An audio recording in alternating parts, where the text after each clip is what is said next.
What's happening, people? Hey, this is Mark Beagle here for Beach City Podcast, Beach City Bocce Podcast.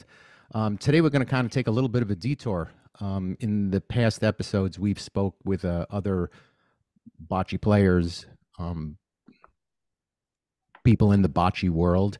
Today, we're going to kind of take a detour because I know everybody likes to hear about uh, murder mysteries, homicides. Oh, this is a true crime murder homicide mystery. Today on the podcast we have Frederick Douglass Reynolds, who's a retired LA County Sheriff's homicide detective, who has written a descriptive and mesmerizing account of a homicide investigation involving 5 victims in the city of Long Beach. The book that he's written is called Saint Bloodbath,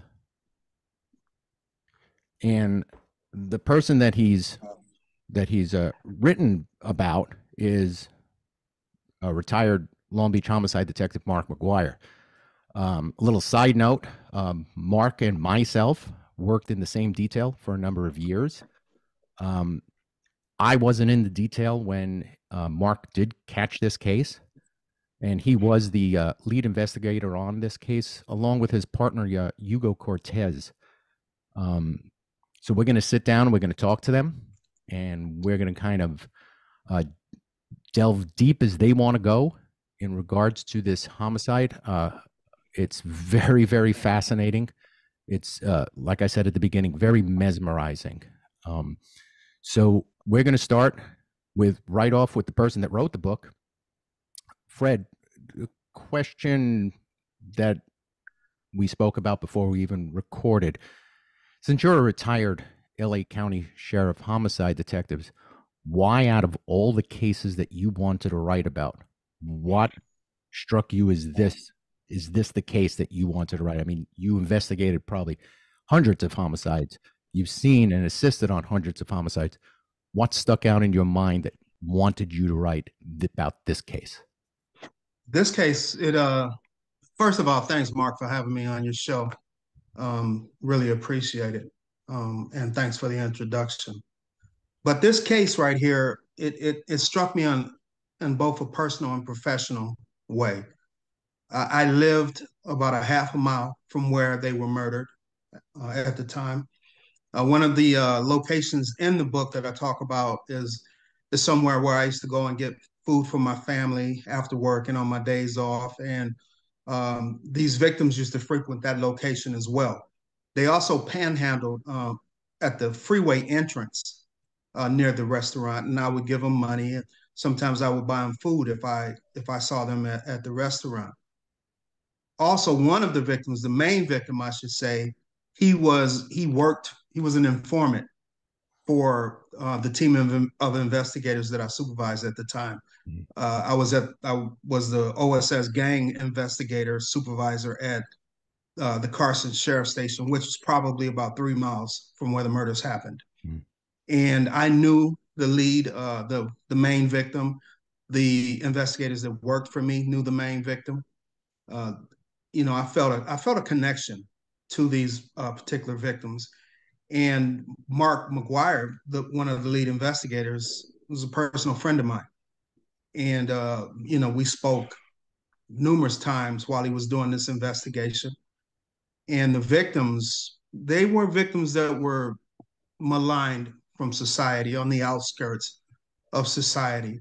After the initial outrage of 5 people being murdered, it kind of calmed down, and they were on the way to being forgotten. Mark and his partner kept these people alive, right? The only time that the politicians wanted to keep this case in the forefront of other cases was when they thought it was a mad serial killer Mhm. running around. And I believe Mark told them from the beginning that this wasn't a serial killer case. And once the I guess all the hoopla had calmed down, they like I said, they kind of went away. But Mark and Hugo, they kept plugging at this case because they don't care, how much money a victim has or what a victim's uh, social status is. To them, all victims are they're the same and they get treated the same. Mhm. So when I wrote this book, I wanted to make sure that the reader understood that. I wanted to humanize these victims as much as I could, because they were more than just people that were shot dead by the side of a freeway. They were like us. They had wants, they had needs, they had goals in life, and they dealt with life as we do, although on a much different level. Okay. It it kind of uh ironically, so this case was it transpired. It happened on the what I believe the 405 freeway, or on the side of the 405 freeway. Am I correct on that? Yes. Yes, right Okay, at so Santa Fe Wardlow off ramp there. ironically, the only case that Mark and me worked together is we worked a homicide. What was it? Maybe a half a mile south of there, like right before Ye- the 710 north. We worked a case on the Yeah, freeway. 710 and oh no. Was it I thought it was the 405 and Long Beach Boulevard is where we found the shell casings. No? Um, I remember, I, I remember where the crime scene was, where the car was just Okay. south of the That's right. 710 north. That's right. That's right. But, That's right. but I mean, my point is, it's ironic. It seems like Mark has worked a lot of freeway cases. This is true because me and Fred worked a freeway case on the 710 in Atlantic Okay. on in 2003 or 4. Wow. Yeah. Yeah. Yeah. So you know how to work the freeways. I know that for a fact.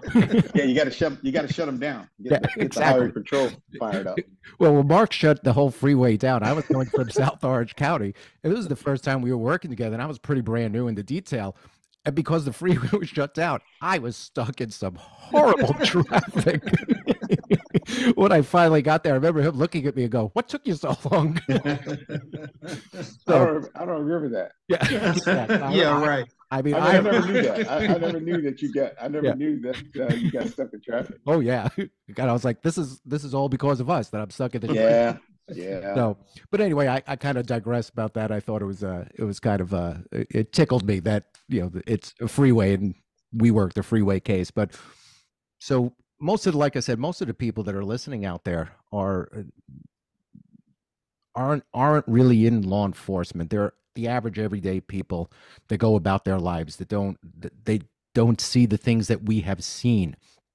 So, Mark, if you could, for the people out there who are listening, could you describe this crime scene? And I mean, if you want to get gruesome, get gruesome. Let's put a reality of what our job entailed on a weekly basis of seeing this, and let's set this tone for exactly what started this investigation. Well, um, again, thanks, Mark, also for having us on. Oh, not a problem. And um, so I catch the case on November 2nd, 2008, and it was in the morning. I was at home, probably drinking coffee, eating breakfast, or chilling. And I get the call, and I'm advised that it's the number of bodies. There's 5 dead people at the crime scene, and I had handled multiple victim murders, but never 5. So I live in the city of Long Beach at that time, and my response time was always pretty quick to any case that I caught.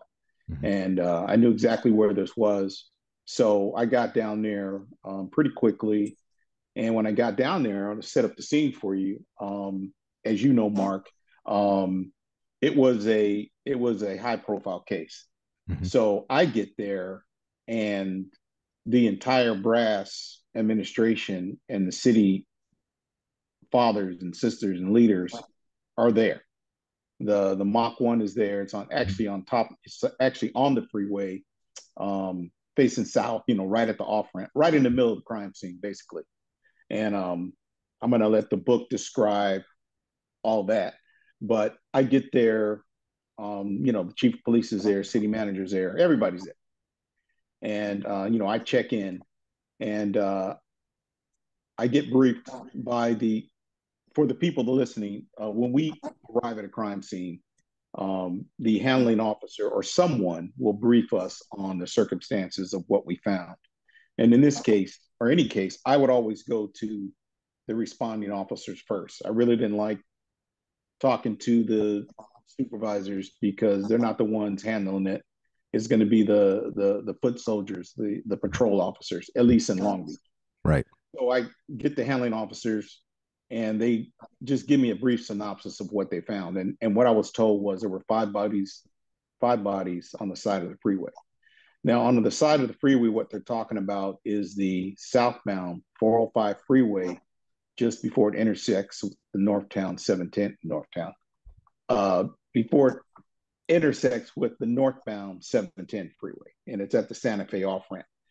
And the crime scene was on the side of the freeway down the embankment up against the Collier building, which sits on Wardlow, just east of Santa Fe. And there's an encampment, and contained in that encampment are the five victims. They're all deceased.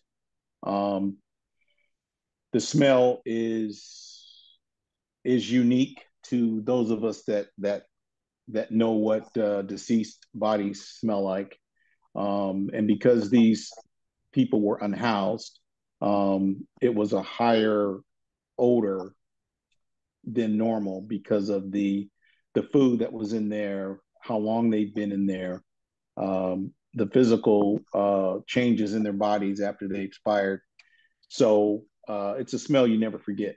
Right. All three of us know that. If we smell it, we know what it is, without question. So the crime scene, it was very, very crowded with property.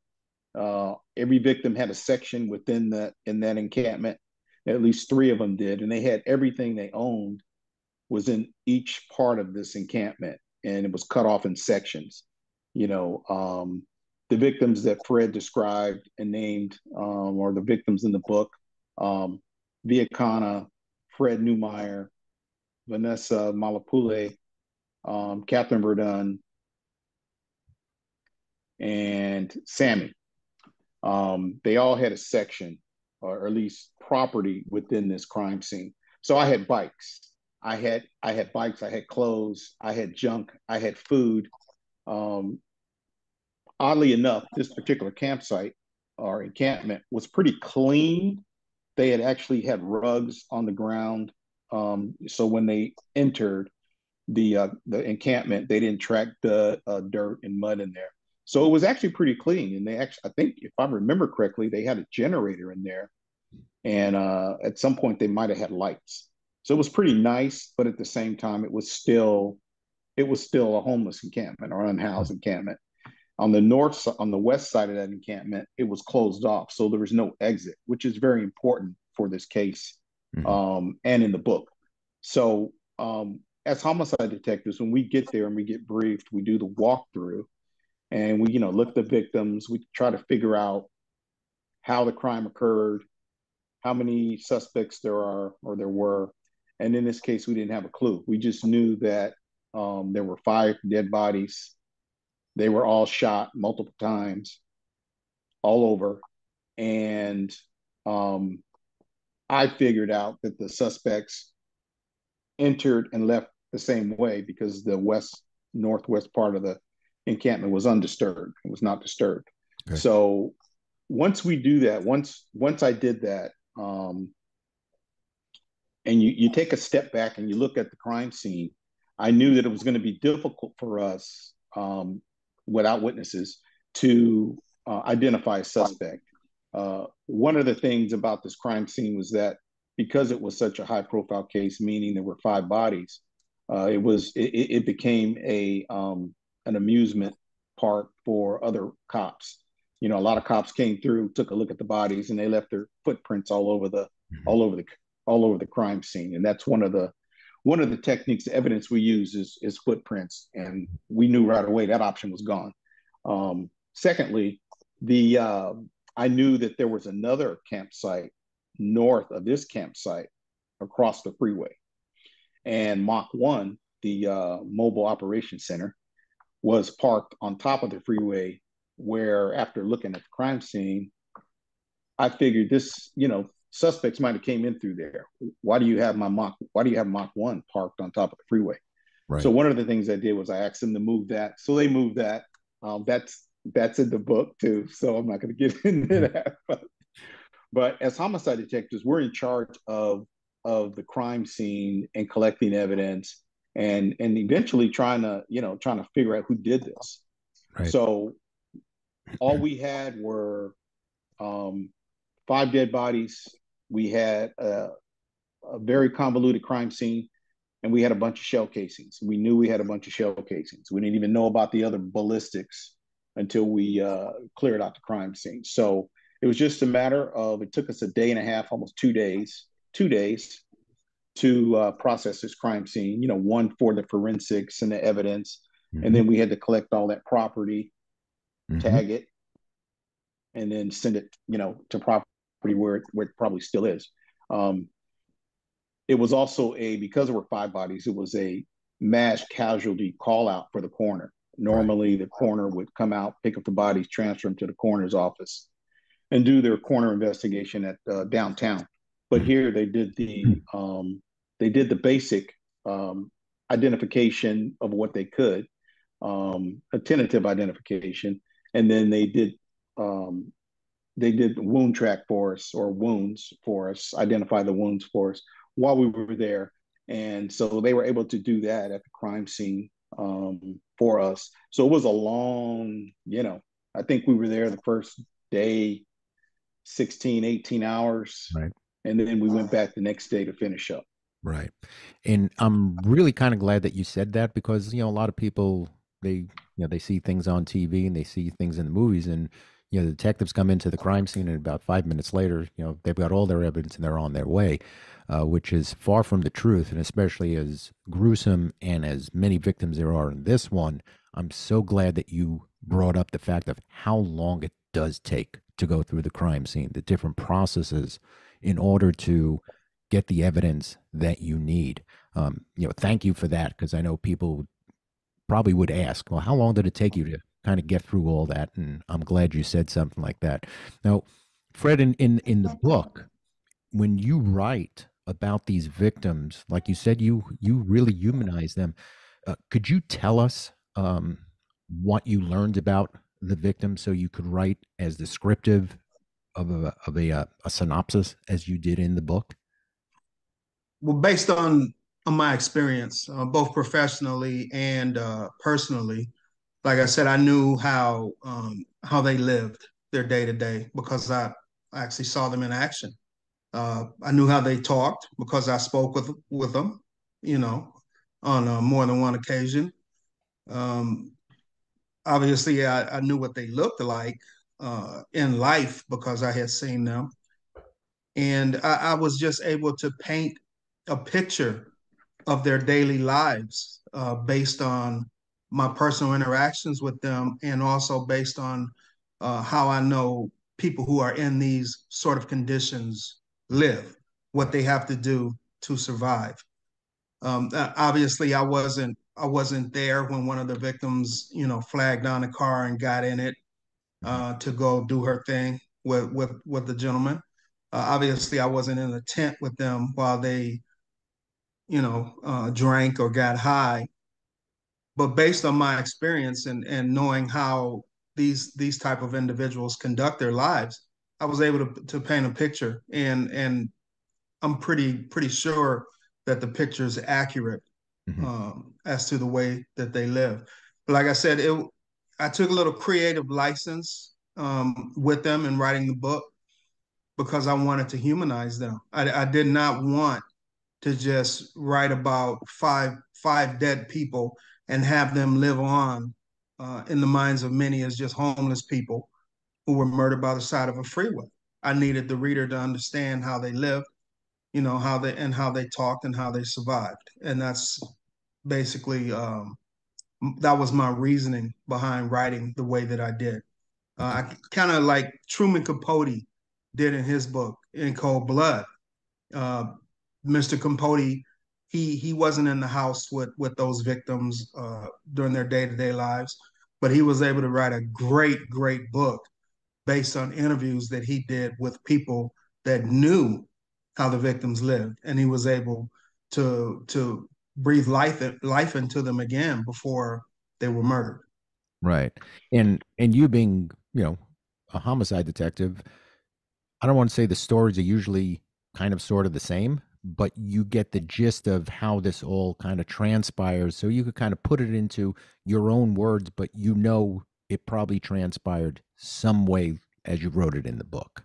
Yeah, absolutely, because like you said, I was a homicide investigator for years, and I interacted with all kinds of people.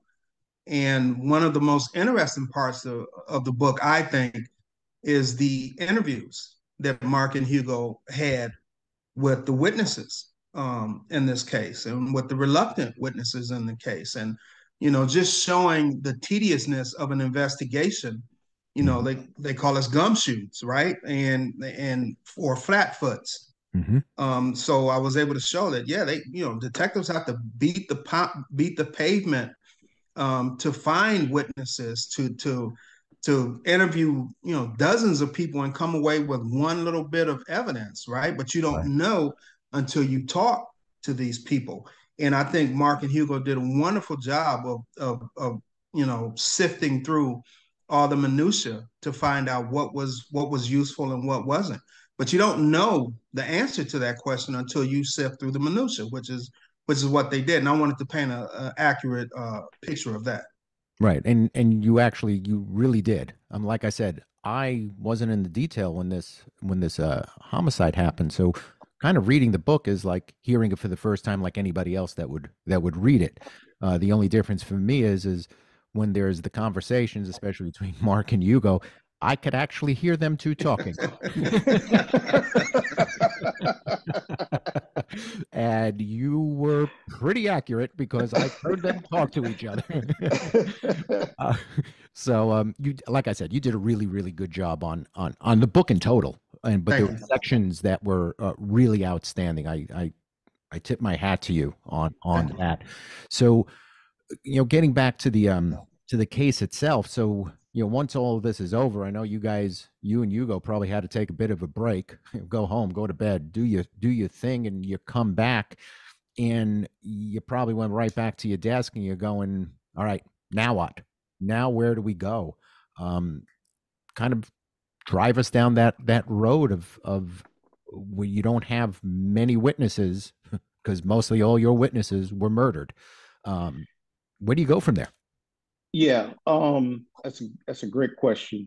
When you don't have anything, the whodunits, as we call them, it's going to be a long road until you get that break, right? Right. So with the evidence that we collected, the ballistic evidence that we found, there were also dropped cell phones or cell phones in there in the crime scene. Um, you do forensic evidence as well, not just on the victims, but also on their clothing to see if anybody else, touched DNA kind of thing. Mhm. Um, the second day we were there it was more of a property collection of all the property that was there to separate it, as well as any evidence that we may have missed, any ballistic evidence that we may have missed. And because there were so many rounds fired at these victims, we found additional ballistics that had went passed through the victims, through the carpet or the ground, ended up in the ground, basically. We scoured that crime scene with a fine tooth comb until we got pretty much everything out of it that we believe we didn't miss anything. Mhm. So when you get back to the office, after going through, as you know, Mark, we got to sit down and read all the follow-ups from all the knock and talks to see if you have any witnesses. Where does this person live in relation to the crime scene? Did they really see anything? Did they really hear anything? How did they hear it? How could you hear it? How could you see it? How could you not see it? And the folks that could hear it and could not, that lived across the street, basically, those are the ones we zeroed in on. Right. Because like Fred said, everybody knows everybody over there. And a lot of people knew these victims and knew they were over there. So when the barrage of gunshots went off, I would figure that there were some people that heard it, might have even looked out and saw our suspects fleeing. You never know. Because it was such a massacre, if you will, we started getting a lot of phone calls, started getting a lot of information on who the victims might be, who the suspects might be. And so we start categorizing that and then picking and choosing which clue or lead to start working so we can try and find out, what happened. Right. And that's what we did. After we put the initial reports together, trying to find our witnesses or potential witnesses. And then we started getting the phone calls. And we got calls from all over the world because, like Fred said, when the administrators thought that this was a serial killer or could possibly be a serial killer, the news went crazy and it went worldwide. We were getting calls from Europe. We were getting calls from all over the world because people thought there was they were doing it for two reasons. One, for the news, the news cycle, and two, to see if there was a serial killer going around targeting homeless folks at the time, is what they were called, homeless. So that doesn't matter to me and Hugo. We're trying to find a suspect. We're trying to find a motive for this. And Right. then a couple motives came in over the phones, and that was our starting point. Okay. And so, without getting into, we started working with Fred's team. Working with Fred's team at OSS was how we actually got started. Okay. Because that was a starting point for us. And Okay. some of the, it was a gang-related case, not a serial killer. Right. And because both Hugo and I were gang experts and we worked gangs, as well as Fred and his team, we started putting the word out to our peers, that are close to near us, like Carson Sheriffs and Compton and all over. And the word got out. And then that's when we started getting the clues and leads on who it might be or what the motive is. Okay. And we had to investigate every single last one of those to either rule it out or see if we could make them for the murder. And that's what we did. And that took a very long time. Yeah. Reading the book and seeing the timeline it did take. Now, I don't know if you want to talk about this or you want to let the people read about it in the book, because I found it tickled me. It made me laugh. When you and Hugo went to meet the one woman at the psychic. Yeah, you can talk about the psychic. Yeah, please. That is just a homicide detectives. It's like, okay, we got to go do this because we're being ordered to go do this, but we'll just sit and listen. It is so par for the course in our job. And because it was still a 5-victim murder, right? Mm-hmm. The administrators never forgot about it. Right. They forgot about it as far as it being on the front of the newspaper, but still, you had 5 homeless folks that were killed. Mm-hmm. So we had a psychic, and I don't mind talking about this because it's pretty funny. There was a psychic that called in, and all the phone calls that came in, we investigated. Mm-hmm. We either knew it was BS or we had to investigate. You have to, because you never know what's going to come up. After you make the arrest and you go to trial, you never know what's going to come up. So we investigate everything. So the psychic calls, however that happened, and we get ordered to interview this person because Hugo and I were like, nah, I'm not doing that. But then we got ordered to do it. So of course we had to do it. And then what transpires is, what's in the book. Mm-hmm. And I'll let the readers go out there and figure that out. But the beauty about being the lead or being the investigator of a case, any case, is that you know the facts of the case and you know the ins and outs of the case. So when you have someone that's giving you false information or blowing smoke, if you will, We know it right off the bat. And Right. instead of, once she wanted an expensive meal Hmm. and fine wine and all that, and she got that, and we moved along. Right. So, but yeah, that was one of those, we got to do it. We don't want to do it, but we got to do it. And Okay. sometimes you just have to do it. Yeah. This happened to be funny because, and Fred wrote it perfectly Yeah. because all I did with Fred was we went over the case, we talked about it. Um, I gave him whatever I had report wise, Hmm. and he did his thing. And because he's a homicide detective and he's worked with me and worked with Hugo, he worked with everybody on this case. Hmm. He kind of knew how we would react to that order, you know, Right. to interview this woman, and it was pretty funny.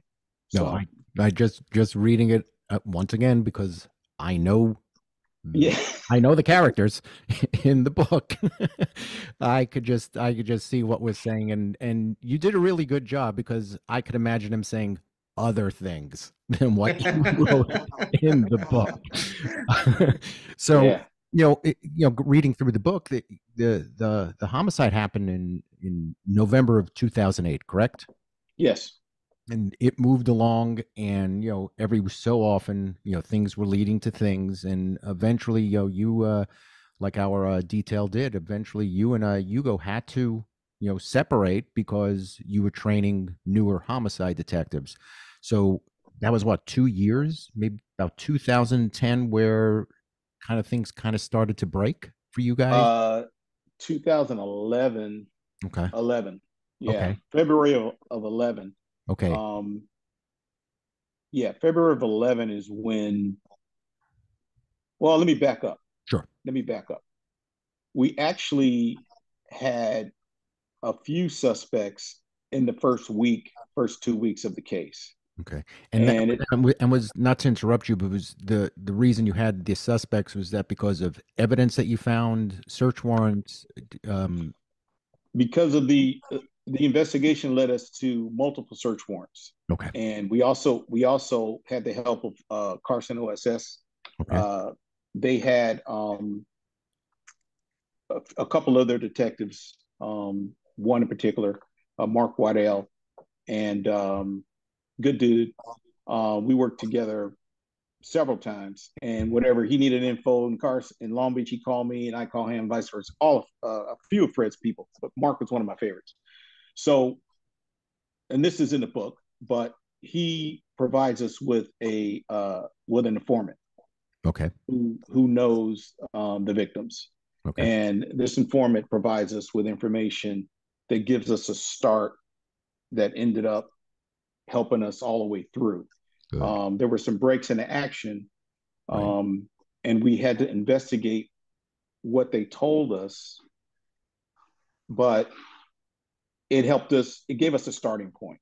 So Right. from there, I held on to that and I investigated every angle of that information. Hmm. And there was also some false information that was put out there purposely, that we also had to investigate, which involved another sheriff, homicide detective, Mark Lilyfield. Okay. One of his suspects, defendants, Hmm. was named as a potential reason or the motive for the murder. We had to investigate that as well. Okay. So this information is coming to us from the first 2 weeks of the case leading up until um, 2011, when we started to put things together. Okay. Um, the main culprit, David Ponce, the main suspect, David Ponce, was out there doing his thing. By then, we knew who he was. We couldn't touch him. We had a couple other suspects that we had to investigate. And one of the things a lot of people don't know, a lot of citizens don't know about homicide detectives and detectives in general, is that we not only just go out and find the bad guy and prove that they did it. We also, if we get information on a person that is named or suspected of doing a crime, one of our jobs is also to clear that person or to corroborate um, if they did it or if they didn't do it. And if they didn't do it, then you clear them. You let, you Right. know, you investigate them, which is what we did. And we investigated a whole lot of folks Mm-hmm. on this case and cleared them, even when it looked like they were the ones that did it. And that's what took us so long in this case, is that we wanted to be sure that we had the right person. Right. And we did that with search warrants, we did that with interviews, we did that with forensics. Right. And one of the things, or one of the beauties about homicide, at least for me, that I love, is that when you make sure you have the right guy, you have enough, or the right person, you have all the information and evidence to corroborate that that's the person that did it. Then you go get them, and then it's a done deal, or it's going to be a done deal. And Right. that's what we had to do on this case, because it was a 5-body murder, it's a potential death penalty case. And it took us that long because we had so many clues and leads, and then there was nothing. Mm-hmm. But we kept I kept track of who the suspects were and what they were doing. And again, because of our training and experience, we stayed on them, kept them in the back of our mind until we had an opportunity to go back. And that's what happened in 2011, Okay. is that we got some new information, and we were able to then go from there. Right. And for people that are listening, usually when you're investigating a homicide, and when it is a whodunit like this is, sometimes you get to that, I don't want to say a dead end, but it's as far as that your evidence and your witness statements are going to take you. And you sit and you wait, and you're hoping for that one little piece of information, that little thread that gets going to get pulled, that's going to open everything up. And I think that's where we are right now in the story, in regards to, now it's going to be that thread, it's going to be pulled. And if Fred, do you want to kind of jump in here and kind of take this over with the with the LA County Sheriff's end of this? Yeah, that was a great introduction, Mark, when you talk about threads, because that's exactly what connected the cases together. And I'm not going to talk about what that thread Right. was, Mm-hmm. but it was a thread, Mm-hmm. and it was like, what the hell, right? About 3 or 4 months after the Long Beach massacre, uh, sheriff's department had a case up in Lancaster, about 100 miles away, Mm-hmm. and you know, a citizen found a hand, just a hand, nothing else, just a hand. Actually, her dog uh, picked it up and brought it to her, like, hey, here's a hand, right? So this particular woman, she figures, hey, something's wrong. Maybe I need to call the police. So she did, and they come out, and now they're looking for the rest of the body that belongs to this hand. Right. They set up this crime scene, and they bring out cadaver dogs, and the investigators that were assigned to that particular case were Marty Rodriguez and Bobby Gray. And Marty Rodriguez is still working now. He's past 40 years. He doesn't want to quit. He's a captain now. Mm-hmm. And Bobby Gray just recently retired.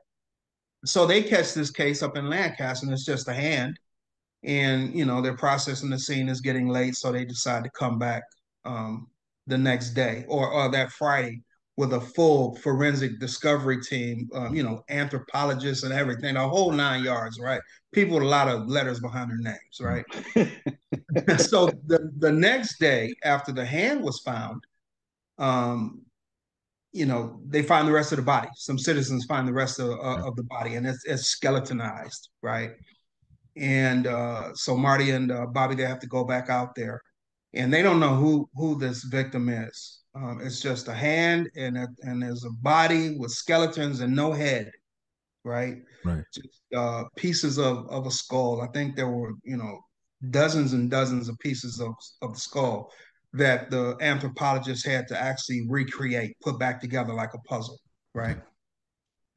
So this is a whodunit as well. They don't know who the suspect is or anything. So that case languishes until 2011, Mm-hmm. when Mark and Hugo find that thread. Right. and they had no idea about this murder in Lancaster. The same as the homicide investigators had, they knew about the murder in Long Beach because it was a big deal, Mhm. but they had no idea that the two cases might possibly be connected. And they were able to work together. Mhm. And yeah, I can't go too much further. I don't want to give away too much of it, Right. but the two cases came together, and the four investigators ended up working the case, and they did a magnificent job, if you ask me. So, Right. Now, um, just a point of clarification. So when they found the body or the hand and then the body, the skeletonized, it's listed as a John Doe because they don't have any identification. How long correct. how long did it take them to actually identify who this person was? Um, it took them a lot longer than it normally should have, because there was some skin still attached to this victim, and obviously they could have did DNA, but back then how long it took to get DNA results back. Right. But the hand that the dog found, it still had skin on it, right? So what they did, they sprayed a saline solution into the fingers, Mhm. which blew them up, Mhm. so that the prints were visible again. They rolled the prints, and it turns out that it was the hand belonged to a missing person, Okay. and that missing person had gone missing probably 6 months before his body was found. Okay. um, and this individual he was homeless as well. Mhm. I mean, the truth is stranger than fiction. Right. So now we have six victims, and they're all, I guess unhoused is the proper terminology now. Right. And this young man he was a victim of the foster care system Mhm. in LA County.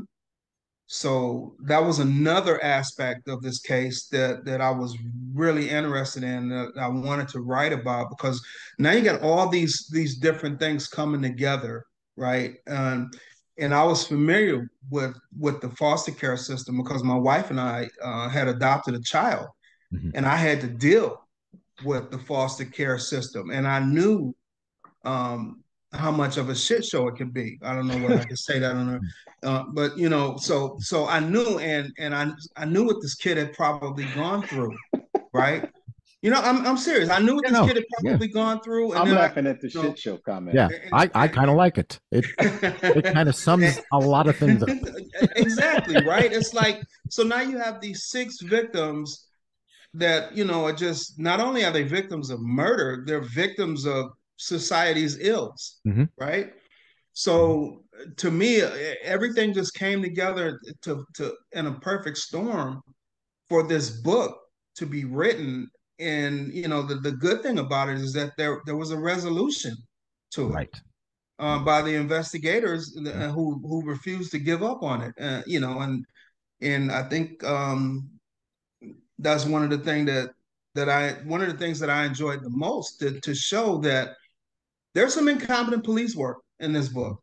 Mhm. Um, not on the part of the four investigators, but peripherally, there's some incompetent police work in this book. And one of the things, Mark, that I take pride in when I'm writing is that I tell it like it is. Right.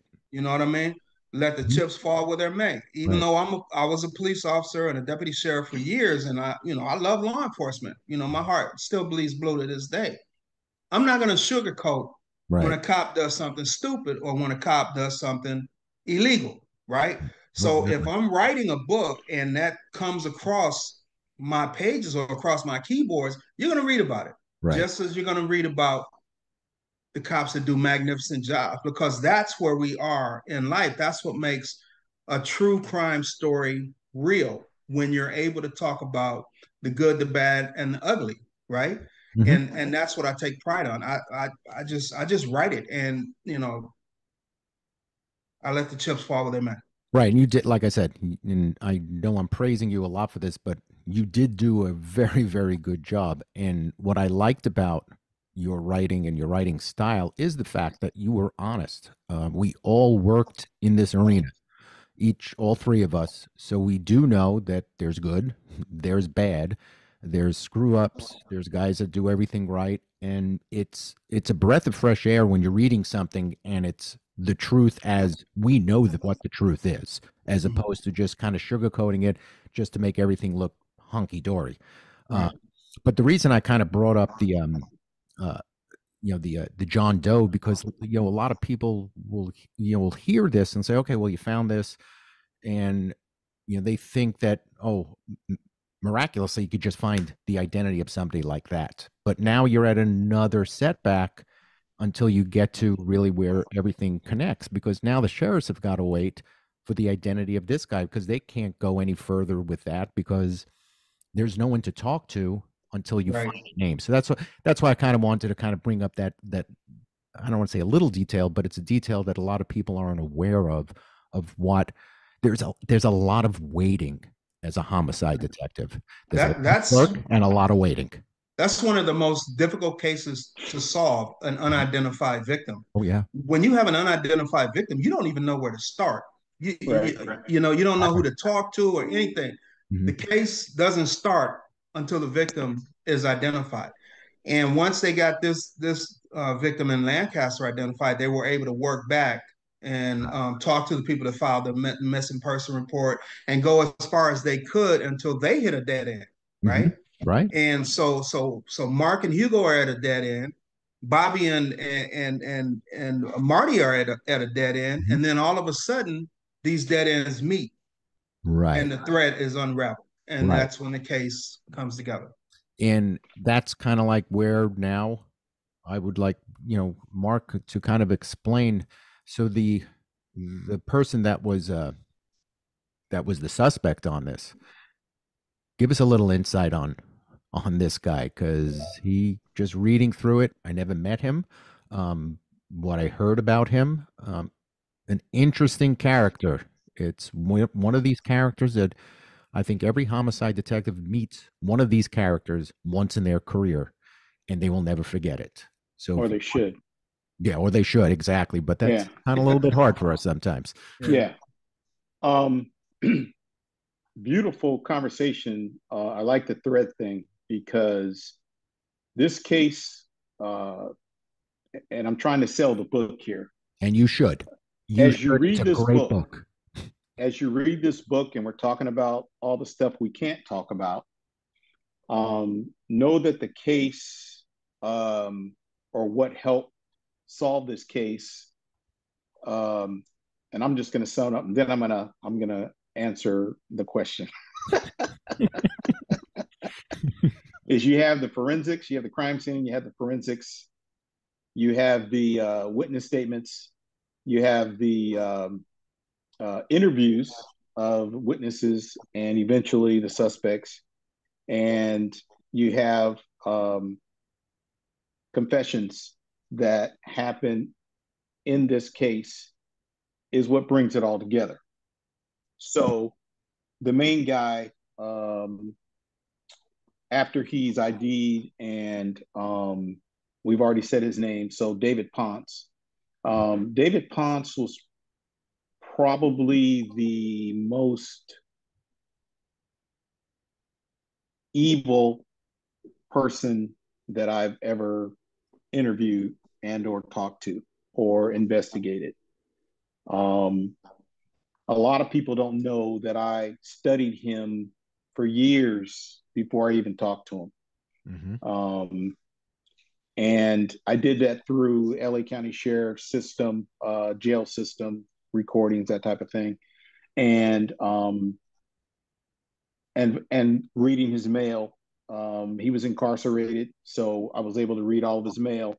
I was able to, I forgot to add search warrants. Search warrants are huge in this kind of case. It allows you to get things and read things from cell phones, for those out there who are trying to beat the system, from cell phones that you wouldn't believe. And so the investigation on my end, on our end, included all those things. And with all those things, before I interviewed him, and we talked about, I don't know if we talked about her or not, but Dr. Christine Cho. was our department psychologist, and we were pretty close. And I'd go see her and talk to her about certain things, different things related to cases. Right. And I knew that at some point I was going to have to interview David Ponce, and I wanted to get a feel from her, or her perspective, her opinion, professional opinion, of who I was dealing with. I kind of knew who I was dealing with, but I didn't want to mess up the interview, and I didn't want to say something to trigger him or shut him down, that kind of thing. And she gave me the advice to move everything forward. And I'm saying that like this so that they can, of course, again, go read it in the book. But she gave me the advice so that when I talked to him, the main guy, and everybody involved, actually, because we talked to more than just one person that helped us put everything together. You know, because of her advice, Dr. Christine Cho's advice, it helped us draw everybody together and identify who we needed to identify. And it worked like a charm. He did exactly what she said that he was going to do. And that's how it led us to further the investigation and do more search warrants. And that's when the case really took off, is after that point. Then me and Hugo got reassigned so we could finish this case, if you will.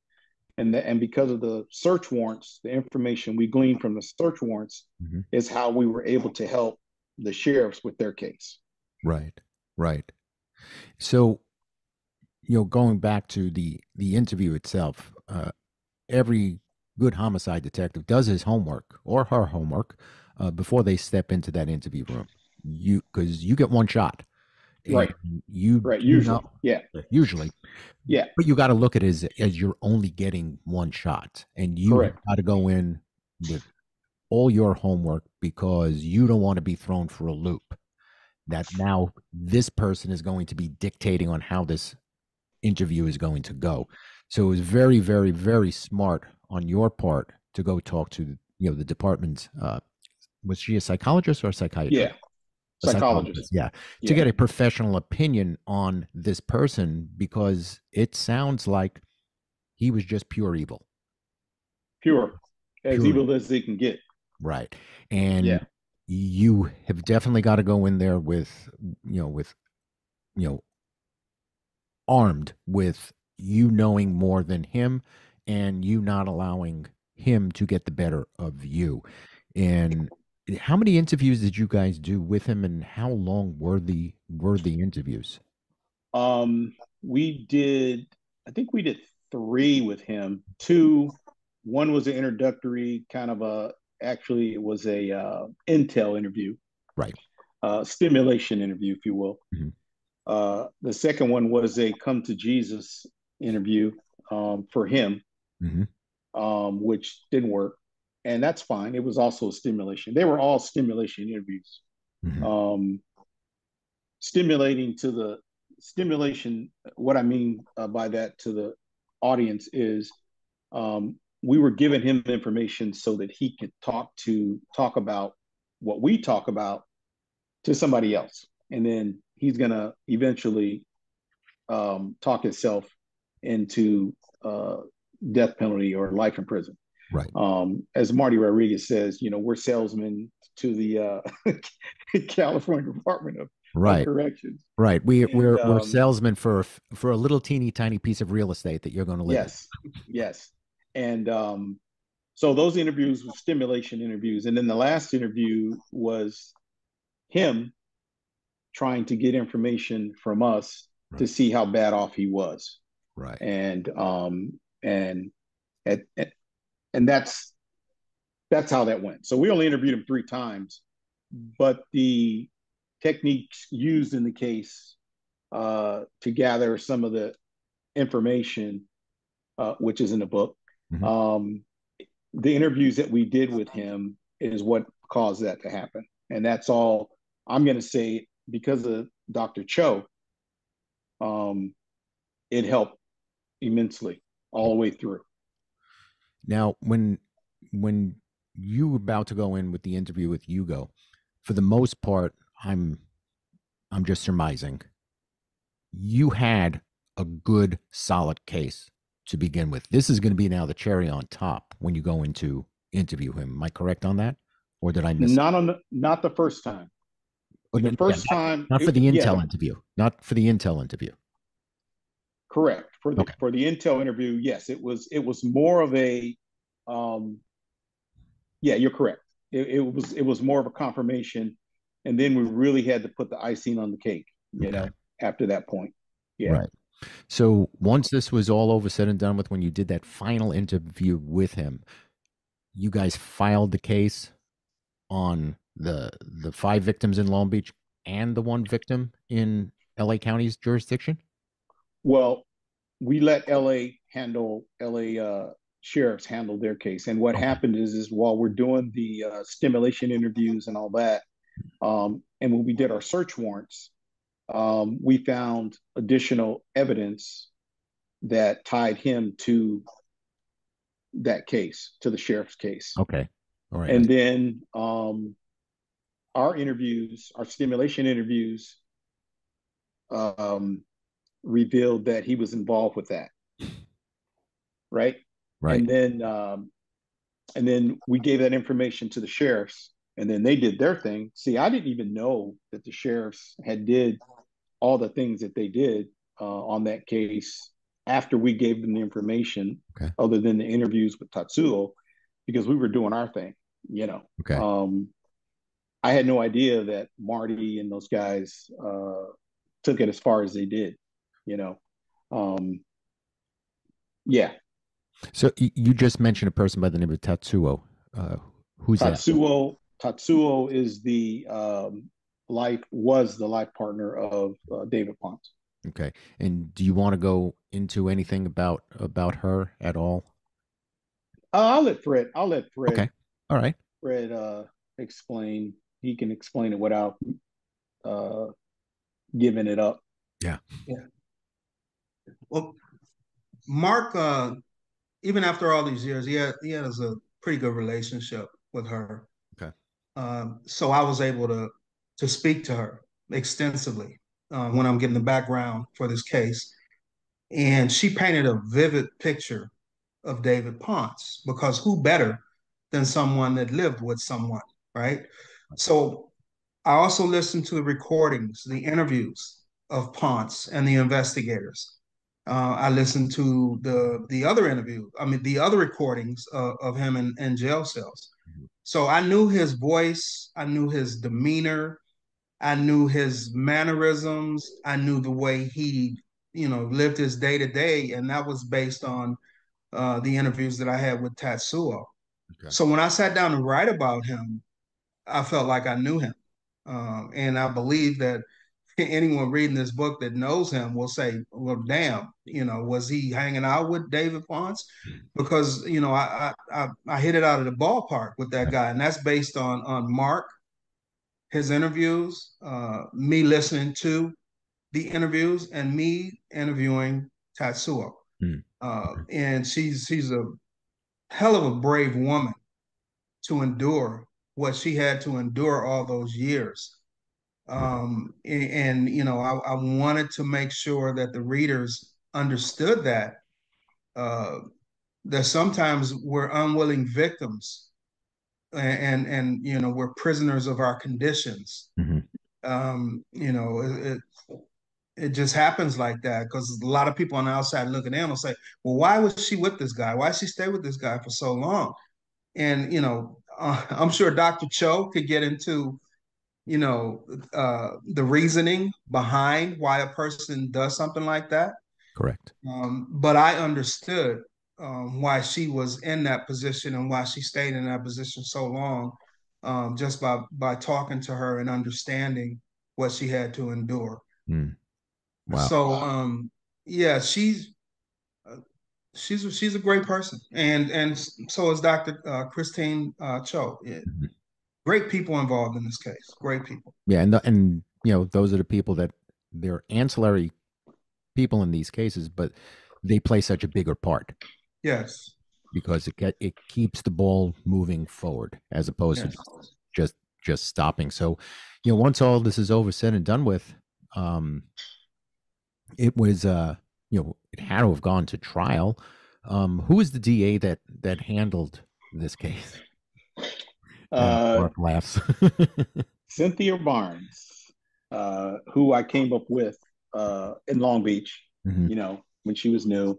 Right. I was semi-new, and we worked a lot of gang cases together, and then eventually homicides together when she was in Long Beach. And she called. I had retired by then, Right. and she called me and asked me to if I could be involved with the case.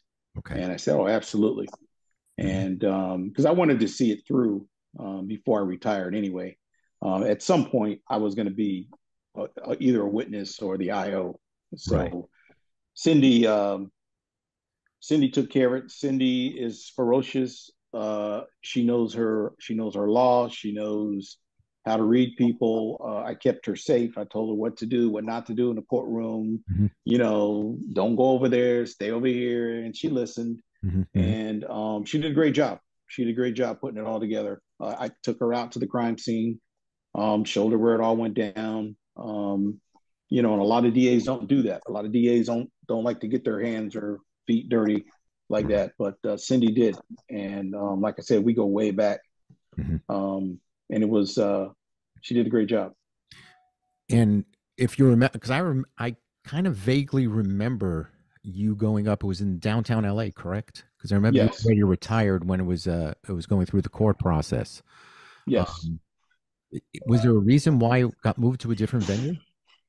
It always was going to be downtown when the case first happened, because they thought it was a serial killer Mhm. and that type of thing. It right out of the gate they assigned it to major crimes Okay. out of L.A. Okay. They just used Long Beach to as a satellite office until the case was solved or whatever. Okay. And once we solved it, we had to go downtown and file it. And yeah, CCB handled it. Okay. And once it was all over, said and done and adjudicated, what was the outcome? Um, there were actually two defendants on this case. David Ponce was the primary, and then his partner in crime was Max Raphael.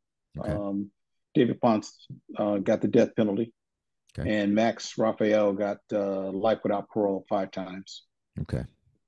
And I they guess David got death 5 times as well. So okay. yeah, And they're probably both sitting in prison right now as we're talking about this. yes. Okay.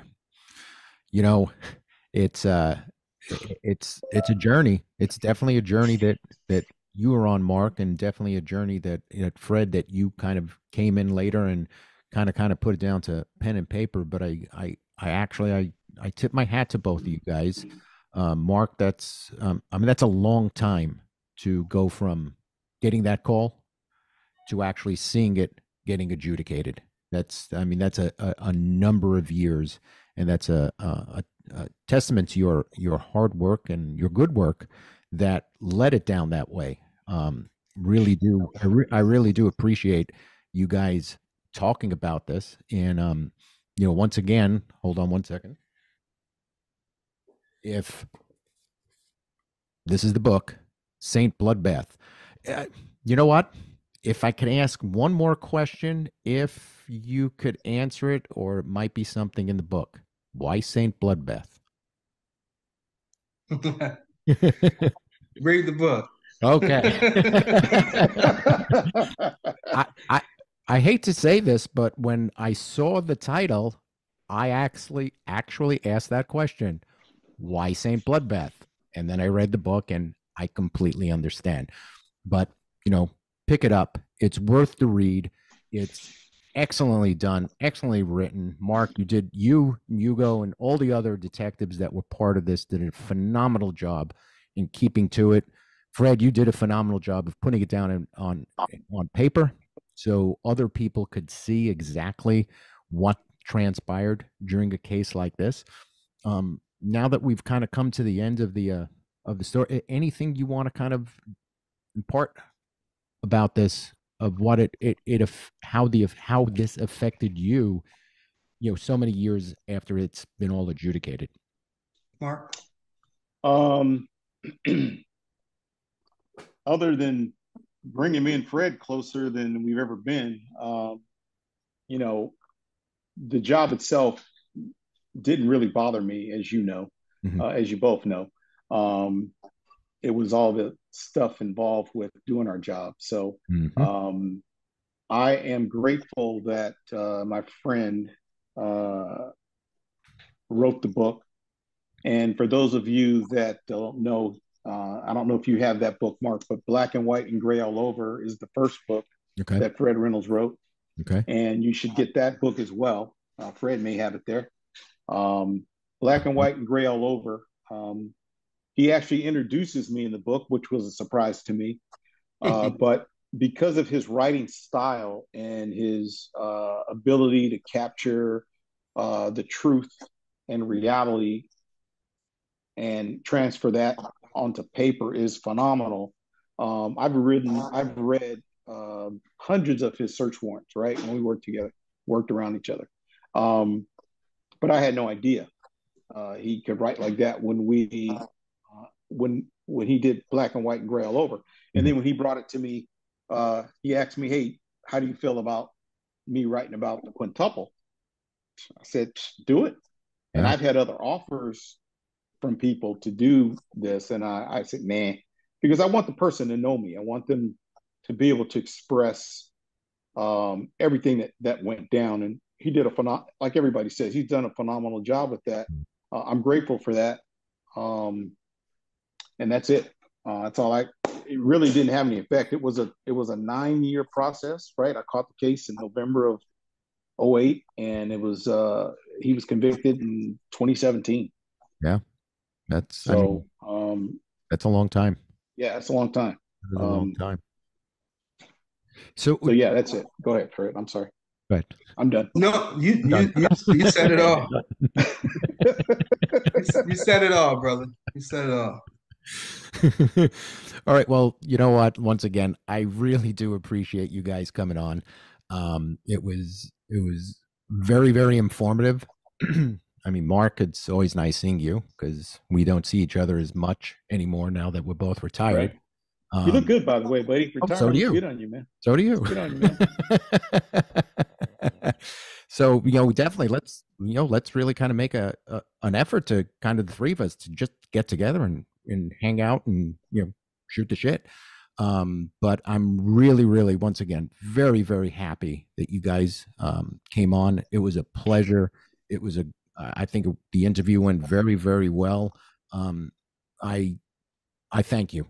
I can't thank you enough for this. And I think the people that are listening to it are thanking you for what you've imparted on them. And, I'm telling them, buy the book, read it, because there's a lot more in there that will really kind of open up what we spoke about to a completely other dimension, for the lack of a better term.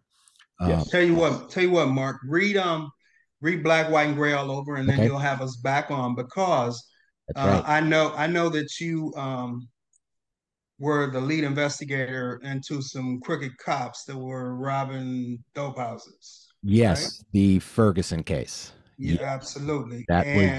There's an individual in Black, White, and Gray All Over that was probably connected to that and got away with it. So okay, I definitely would love to read that part, because there were so many players in that. It was, and not to go too far deep into it, but it was such a historical case, because when it got to us, it already was over, said and done with. Yes, we had to reinvestigate stuff that happened years before to get it up to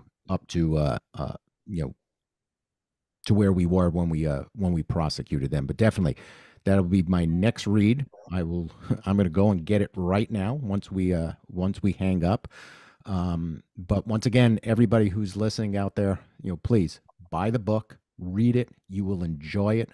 And if we're on the bocce courts and you have some questions, you could ask me, because I could probably answer it for you, the little details. But like I said, thank you very much. And, we'll be talking really, really soon. Okay. All right, Mark. Thank you, brother. Thanks, Mark.